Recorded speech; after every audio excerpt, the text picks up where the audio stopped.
Bismillahirrahmanirrahim. Assalamualaikum warahmatullahi wabarakatuh. Alhamdulillahilladzi hadana lihada wa ma kunna linahtadiya laula an hadanallah. Asyhadu an la ilaha illallah wahdahu la syarikalah wa asyhadu anna Muhammadan abduhu wa rasuluhu sallallahu alaihi wasallam la nabiyya ba'dah. Allahumma habibina wa syafiina wa karimina sayyidina Muhammad wa salim radhiyallahu an kulli sahabati rasulillahi ajmain. Amma ba'du. Rabbi shrah li sadri wa yassir li amri wahlul 'uqdatam min lisani yafqahu qawli. Qala Allah Ta'ala fi Qur'anil Karim wa huwa asdaqul qailin. A'udzubillahi minasyaitonir rajim. Bismillahirrahmanirrahim. Ya ayyuhalladzina amanu kutiba alaikumusiyam kama kutiba alal ladzina min qablikum la'allakum tattaqun. Wa qala Rasulullah sallallahu alaihi wasallam an Abdullah ibni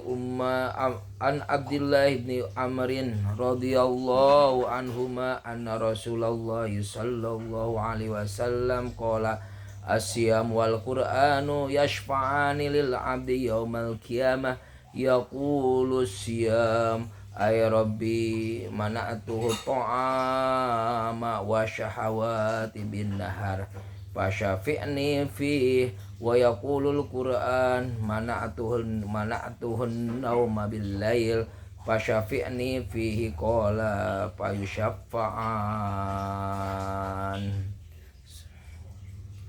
Alhamdulillah, pada kesempatan pagi yang berbahagia ini kita bisa bertemu kembali dalam acara channel YouTube. Dan alhamdulillah pada kesempatan kali ini masih berada di bulan Ramadan, yaitu pada hari yang ke-6 ya, pada hari yang ke-6. Mudah-mudahan puasa kita, amalan-amalan kita di bulan Ramadan yang telah kita lakukan menjadi amal ibadah dan diterima oleh Allah Subhanahu wa taala, dan berpotensi pahala tersebut yaitu turunnya ampunan Allah, turunnya rahmat Allah, dan dikabulkan segala doa-doa kita. Amin ya Allah ya rabbal alamin. Salawat serta salam semoga terlimpah kepada junjungan alam Habibana Nabiyana Muhammad sallallahu alaihi wasallam. Tak lupa kepada keluarganya, para sahabat, para tabiin, para syuhada, para solihin, sampai ke kita semuanya. Mudah-mudahan kita termasuk umat Nabi Muhammad sallallahu alaihi wasallam yang mendapatkan syafaatul udma di yaumil qiyamah. Para hadirin yang dirahmati oleh Allah Subhanahu wa taala, pada pertemuan kemarin membicarakan mengenai puasa yang akan menghantarkan ke dalam surganya Allah Subhanahu wa taala. Puasa dibarengi dengan kebaikan-kebaikan, puasa dibarengi dengan ibadah-ibadah yang lainnya, berpotensi untuk menelusuri, menjalani, menapaki jalan menuju surga. Ada surga yang pintunya disebut Babur Royan. Babur Royan ini adalah pintu khusus bagi orang-orang yang melaksanakan puasa, baik di bulan Ramadan atau puasa-puasa sunnah yang lainnya. Maka pintu inilah dikhususkan bagi orang-orang yang melakukan puasa. Kemarin dijelaskan bahwa gampang kalau menelusuri surga itu, diantaranya dalam hadis kemarin yang pertama, beribadahlah kepada Allah dan jangan menyekutukannya. Beribadah kepada Allah dan jangan menyekutukannya. Karena yang namanya manusia, wa ma khalaqtul jinna wal insa illa liya'budun, dan aku tidak ciptakan jin dan manusia di dunia ini kecuali adalah untuk beribadah kepada Allah Subhanahu wa taala. Jadi dimanapun kapanpun niatkan kita beribadah kepada Allah Subhanahu wa taala, dan jangan menyekutukan Allah. Tidak boleh kita menyekutukan Allah menjadi tandingan-tandingan. Kita ingin sesuatu, datang ke seseorang dan memintanya. Nah, mintalah kepada Allah Subhanahu wa taala. Itu salah satu jalan menuju surga, itu diantaranya beribadah kepada Allah dan jangan menyekutukannya. Yang kedua, kemarin dijelaskan mengenai mendirikan sholat. Sholat adalah as-sholatu imaduddin. Sholat itu adalah tiang agama. Kalau saja tidak sholat, maka runtuhlah agamanya. Dan amalan-amalan apapun, puasa dan lain sebagainya, kalau tidak sholat itu tidak akan diterima. Jadi sholat adalah dasar utama melaksanakan amal-amal ibadah. Kemudian menunaikan zakat itu harus dikeluarkan, baik zakat fitrah ataupun zakat mal, zakat yang berkenaan dengan harta, zakat penghasilan, bisa zakat peternakan, bisa zakat pertanian, zakat perniagaan perusahaan, sesuatu yang bisa menghasilkan berupa harta dan memenuhi nisab zakat. Nisab zakat itu adalah ukuran untuk mengeluarkan zakat senilai 85 gram emas. Ada yang mengatakan 90, ada yang 85 gram. Maka penghasilan setahun sudah mencapai emas 85 gram, maka keluarkan zakat malnya. Zakat fitrah jangan lupa nanti dikeluarkan di bulan Ramadan, 3/4 liter per jiwa. Kemudian berpuasa Ramadan inilah bisa menghantarkan kepada surganya Allah Subhanahu wa taala. Kemudian dilanjutkan yaitu menunaikan haji ke Baitullah bagi yang mampu, ya, bagi yang mampu. Kalau yang tidak mampu ya belum, ya, kalau tidak mampu. Nah, kalau ini yang terakhir ini menunaikan haji ke Baitullah berarti kepada apa? Berarti bagi orang yang mampu. Bagaimana kalau tidak mampu, apakah masuk surga? Semuanya atas izin Allah Subhanahu wa taala. Kita berikhtiar, berusaha, walaupun tidak bisa menunaikan haji ke Baitullah, maka carilah pahala-pahala yang bisa nilainya sama seperti haji ke Baitullah. Nah, itu kemarin dijelaskan. Nah, sekarang mau menjelaskan mengenai puasa menjadi penolong nanti di akhirat. Di akhirat nanti puasa ini akan menjadi penolong. Karena di akhirat itu tidak ada yang akan menolong kita kecuali amalan-amalan kita. Tidak ada seorang pun yang bisa menyelamatkan kita kecuali amalan-amalan ibadah-ibadah ketika di dunia. Maka salah satu penyelamat ketika kita di akhirat, yang pada dasarnya kita memerlukan bantuan waktu di akhirat, tidak ada lagi ibadah di akhirat, tidak ada lagi sholat, tidak ada lagi zakat. Jadi penyesalan itu harusnya jangan penyesalan nanti di akhirat. Nah, penyesalan itu harusnya di dunia. Bertobat itu harusnya di dunia. Ibadah itu harusnya di dunia. Kalau di akhirat itu tidak bisa ibadah lagi, tidak bisa sholat lagi. Di akhirat itu adalah menuai hasil. Maka salah satu menjadi penolong menuai hasil yaitu mengenai puasa. Puasa akan memberikan syafaat. Puasa dan Al-Quran akan memberikan syafaat. Ini sebagaimana dalam hadis tadi yang saya telah bacakan, an Abdullah ibni Amrin radhiyallahu anhuma anna Rasulullah sallallahu alaihi wasallam qala asyamu wal Qur'an yashfa'ani lil abdi yaumal qiyamah yaqulu siyam ay rabbi mana'tuhu ta'ama wasyahawati bin nahar fasyafi'ni fih wa yaqulul Qur'an mana'tuhu nauma bil lail fasyafi'ni fih qala payusyafa'ani. Dari Abdullah bin Umar radhiyallahu anhu bahwa Rasulullah sallallahu alaihi wasallam bersabda, pada hari kiamat puasa dan Al-Qur'an akan memberi syafaat kepada orang hamba puasa berkata, duhai Rabb, aku telah menghalanginya dari makanan dan nafsu syahwat di siang hari, maka izinkanlah aku memberikan syafaat kepadanya. Dan Al-Qur'an berkata, aku telah menahannya dari tidur di malam hari, maka izinkanlah aku memberikan syafaat kepadanya. Beliau berkata, maka keduanya pun dapat memberi syafaat kepadanya. Jadi di akhirat nanti yang namanya puasa ini akan berkata, pada akhirat, pada hari kiamat akan berkata puasa dan Al-Quran.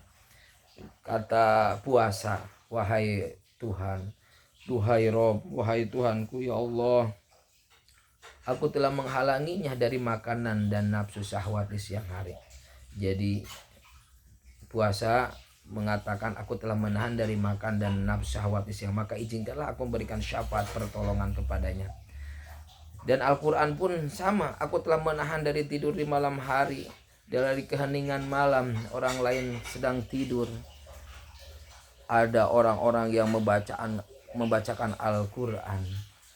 Di sana dia membaca Al-Quran dengan khusyuk, maka Al-Quran berkata, izinkanlah ya Allah, aku akan memberikan syafaat kepadanya. Beliau berkata, maka keduanya pun dapat memberikan syafaat kepadanya. Jadi diizinkan oleh Allah Subhanahu wa taala yang namanya puasa dan Al-Quran itu akan memberikan syafaat nanti di yaumil qiyamah. Jadi Al-Quran maka sekarang disebut syahrul Quran, bulan di mana diturunkannya Al-Quran. Di bulan Ramadan ini disebut syahrul Quran, di mana bulan ini diturunkannya Al-Quran. Maka tiap hari minimal kita membaca beberapa ayat, satu lembar, satu juz. Kalau 30 hari insya Allah tamat satu Al-Quran 30 juz. Maka disebut syahrul Quran, di mana di bulan ini yaitu diturunkannya Al-Quran. Turunnya Al-Quran disebut nuzulul Quran. Ada yang mengatakan 17 Ramadan nuzulul Quran, hari turunkannya Al-Quran. Ada yang para ulama berpendapat ada di akhir-akhir bulan Ramadan, sebagaimana sesuai dengan turunnya malam Lailatul Qadar. Sebagaimana dalam Al-Quran dikatakan, Allah Subhanahu wa taala berfirman dalam surat Al-Qadar, inna anzalnahu fi lailatul qadr wa ma adraka ma lailatul qadr. Lailatul Qadri khairum min alfi syahrin tanazzalul malaikatu warruhu fiha biidni rabbihim min kulli salamun hiya hatta matla'il. Inna anzalnahu, sesungguhnya kami telah turunkan. Domir di sana adalah Al-Quran. Inna anzalnahu fi lailatul qadr, pada malam Lailatul Qadar. Malam Lailatul Qadar itu menurut jumhur ulama yaitu turun pada 10 malam terakhir di bulan Ramadan, yaitu pada malam-malam yang ganjil. Jadi malam Lailatul Qadar akan turun pada malam-malam ganjil, tanggal 21, 23, 25, 27, 29, 21, 23, 25, 27, 29. Maka di sana kita harus bersiap-siap untuk menyambut malam Lailatul Qadar. Jadi berpendapat bahwa turunnya Al-Quran ada yang mengatakan tanggal 17 Ramadan, ada yang mengatakan di malam 10 terakhir di bulan Ramadan. Maka manfaatkan waktu sebaik-baiknya di bulan Ramadan ini, yaitu salah satunya yaitu dengan membaca Al-Quran. Nah, itulah mengenai puasa yang akan memberikan syafaat nanti di yaumil qiyamah. Puasa dan Al-Quran akan memberikan syafaat di yaumil qiyamah. Ada hadis Rasulullah SAW mengenai surga untuk orang-orang yang berpuasa. Kita bacakan hadisnya. An Abi Malikin al-Asy'ari radhiyallahu anhu qala Rasulullah sallallahu alaihi wasallam inna fil jannati ghurfatan yura dhahiruha min batiniha wa batinuha min dhahiriha a'adahallahu liman at'amat ta'am wa alanal kalam wa taba'as siyam wa sholawan nasani aniyam. Dari Abu Malik al-Asy'ari radhiyallahu anhu berkata, Rasulullah SAW bersabda, sungguhnya di dalam surga ada sebuah kamar yang bagian luarnya terlihat dari di dalamnya dan bagian di dalamnya terlihat dari luarnya, yang Allah sediakan untuk siapa saja yang memberikan makan, melunakkan perkataan, senantiasa berpuasa, dan sholat ketika manusia sedang tidur. Jadi di dalam surga ada yang namanya kamar. Kamar ini diperuntukkan bagi orang-orang yang selalu memberikan makan. Jadi ibadah itu bukan hanya saja habdu minallah, hubungan langsung dengan Allah, tetapi habdu minan nas itu harus dilaksanakan. Siapa yang memberikan makan?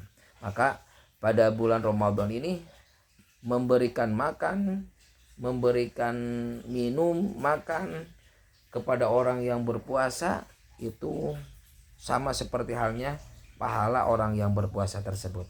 Dan di sini akan diberikan kamar di surga, yaitu bagi orang yang selalu memberikan makan, kemudian melunakkan perkataan. Jadi perkataannya itu enak didengar, perkataannya itu lembut, lunak, ya itu salah satu akan diberikan kamar di surga. Kemudian senantiasa berpuasa, terus saja berpuasa di bulan Ramadan, terus ditambah lagi puasa sunnah-sunnah yang lainnya, dan dia melaksanakan sholat malam ketika orang sedang tidur. Nah, itulah